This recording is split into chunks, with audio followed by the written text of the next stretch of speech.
Chers abonnés, bonjour et bienvenue une nouvelle fois de plus sur notre page. Nous sommes très heureux de vous avoir et surtout de votre fidélité qui nous honore.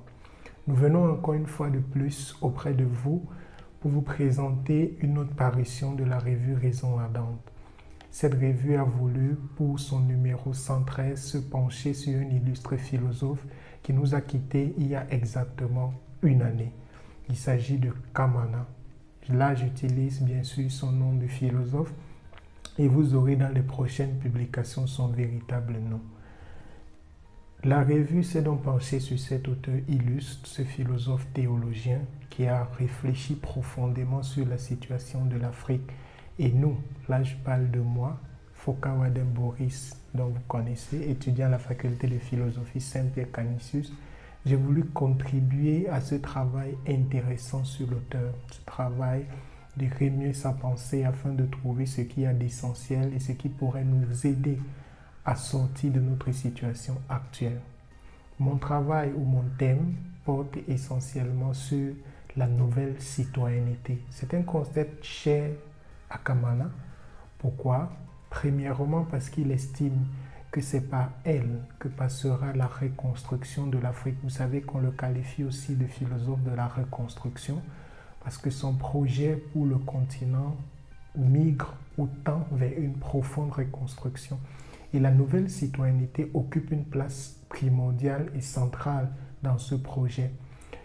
La nouvelle citoyenneté que j'aborde, je l'aborde suivant 3 points. Premièrement, je commence d'abord par définir. Ensuite, je donne les moyens d'acquisition de cette nouvelle citoyenneté et en dernier lieu, les enjeux de cette nouvelle citoyenneté. Ce plan n'est qu'une suite du travail qu'a effectué Kamana. Je veux dire en quelque sorte que je suis exactement la logique qu'il a lui-même suivie parce que nous sommes inspirés d'un ouvrage qu'il a publié ou copublié avec un autre auteur et dans lequel il essaie de présenter cette vision, cette nouvelle vision citoyenne. Commençons par la définition. La première, pourquoi parle-t-il de nouvelle citoyenneté? Il parle de nouvelle citoyenneté simplement parce que c'est une citoyenneté qui sort du cadre des citoyennetés ou des modèles ou paradigmes de citoyenneté que nous avons actuellement en Afrique qui, selon lui, n'ont pas, et la réalité aussi le prouve, n'ont pas amené les Africains à transformer profondément leur nation au point de les hisser au rang des pays développés, des pays capables d'offrir un mieux-être à leur population. Donc, pour lui, parler de nouvelle citoyenneté, c'est en quelque sorte dépasser le paradigme de l'ancienne citoyenneté actuellement en vigueur dans des pays africains. Cette nouvelle citoyenneté a essentiellement 2 piliers. Le premier pilier, c'est l'ouverture au monde. Il s'agit en fait pour le nouveau citoyen d'être capable de s'ouvrir au monde, d'être capable de s'ouvrir aux différentes réalités et aux cultures qui sont pratiquées ailleurs. Et le deuxième pilier, c'est le changement. Une fois que le citoyen est ouvert au monde, il est capable de prôner un changement radical du milieu dans lequel il vit. La deuxième partie portait, comme je l'avais annoncé, sur les moyens d'acquisition de cette nouvelle citoyenneté. Pour Kamana, il ne s'agirait pas d'aller simplement à l'école ou de bûcher des concepts ou de faire des recherches sur Internet, non. Il propose un travail ardu, un travail de sape, un peu comme on apprendra à un enfant à écrire ou à compter. Une entreprise très difficile à réaliser. Mais cette entreprise-là passe essentiellement par 2 éléments. La première chose qu'il est nécessaire de faire, c'est de comprendre comment le monde fonctionne.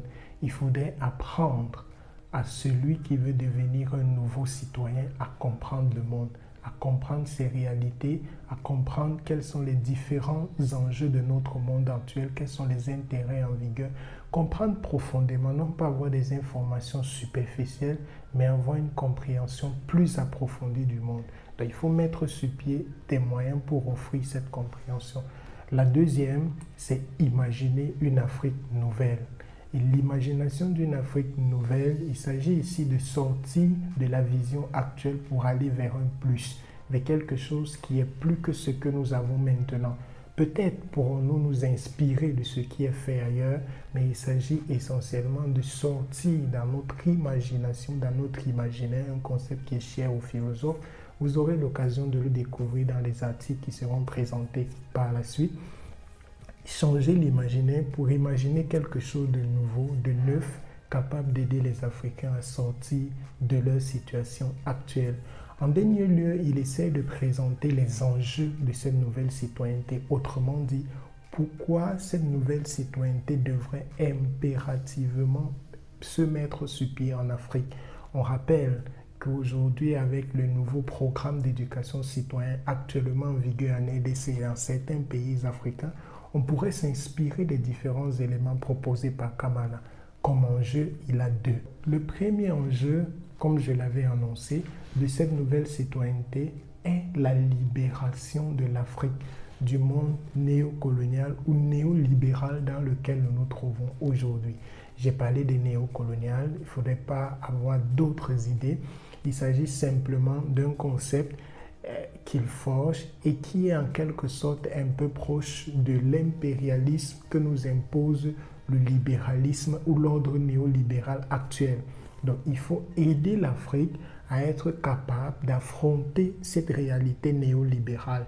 Et la deuxième chose qu'il propose comme enjeu de cette nouvelle citoyenneté, c'est la réussite de l'Afrique. Il a publié aussi une œuvre intitulée « Réussir l'Afrique ». Et là, il propose des clés de réussite de l'Afrique, les clés qui aideraient les Africains à réussir la construction de notre continent, la construction de notre monde, de notre milieu, afin que nous nous sentions plus à l'aise et que nous soyons capables d'offrir quelque chose à l'ensemble de l'humanité, car l'humanité aussi a besoin de la contribution propre de l'Afrique. Pour plus de détails, allez-y, procurez-vous de la revue, soit de manière électronique, soit aussi en copie dure, parce que les numéros sont distribués ici à la faculté ou même ailleurs. Ainsi, vous lirez et vous aurez plus de détails et vous saurez ce que Kamana propose pour devenir de nouveaux citoyens. Moi, je vous proposerai au-delà de la lecture de chercher aussi à mettre cela en pratique dans votre vie pour qu'ensemble, nous construisions déjà par nos changements personnels des différents vecteurs capables d'aider le continent qui sera demain dans nos mains, nous qui sommes l'avenir de demain, le continent à sortir de sa situation actuelle, à sortir de la morosité dans laquelle il se trouve pour la hisser au cime des nations puissantes, fortes, civilisées, des nations capables de procurer une joie profonde, des nations attractives pour tous les citoyens des autres planètes. Je vous remercie.